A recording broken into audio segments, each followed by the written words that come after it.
Welcome to your law बडी, जहां हम Indian constitution के इम्पोर्टेंट प्रोविजंस को सिंपल लैंग्वेज में समझते हैं।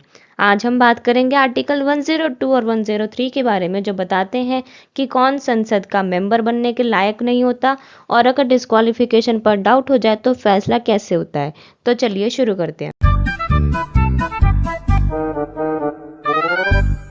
आर्टिकल 102 का क्लॉज 1 कहता है कि किसी भी व्यक्ति को संसद के दोनों हाउसेज, लोकसभा या राज्यसभा के सदस्य बनने से रोक दिया जाएगा अगर वो व्यक्ति भारत सरकार या किसी राज्य सरकार के अंदर कोई ऑफिस ऑफ प्रॉफिट रखता है।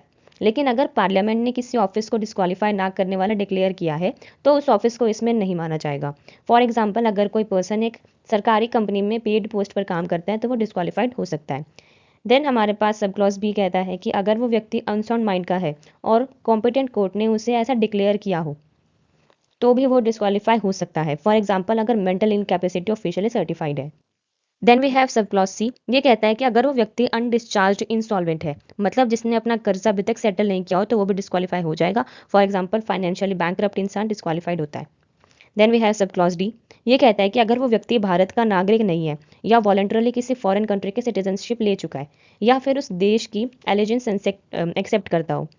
फॉर एग्जाम्पल, देशभक्त बेसिक रिक्वायरमेंट है, अगर वो भी फुलफिल नहीं करता है तो वो डिस्क्वालीफाई हो जाएगा to be chosen as a member of either house of the parliament. Clause E. ये कहता है कि अगर पार्लियामेंट ने किसी और लॉ के जरिए उस व्यक्ति को डिस्क्वालीफाई डिक्लेयर किया हो तो भी वो डिस्क्वालीफाइड रहेगा for being chosen as member of either house of the parliament. For example, जैसे रिप्रेजेंटेशन ऑफ पीपल एक्ट के तहत कन्विक्शंस के केसेस। अगर कोई व्यक्ति यूनियन या स्टेट का मिनिस्टर है तो उसे ऑफिस ऑफ प्रॉफिट नहीं माना जाएगा। Then we have clause 2। ये कहता है कि अगर किसी व्यक्ति को 10th शेड्यूल के तहत डिस्क्वालीफाई किया गया है, मतलब एंटी डिफेक्शन लॉ के केसेस में, तो वो भी संसद का मेंबर नहीं बन सकता। Then we have article 103।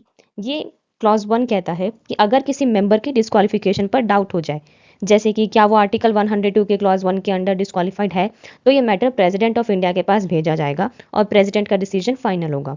Then we have clause 2। ये कहता है कि प्रेसिडेंट डायरेक्टली डिसीजन नहीं देता, वो पहले इलेक्शन कमीशन ऑफ इंडिया की ओपिनियन लेगा और उसी ओपिनियन के अकॉर्डिंग एक्ट करेगा।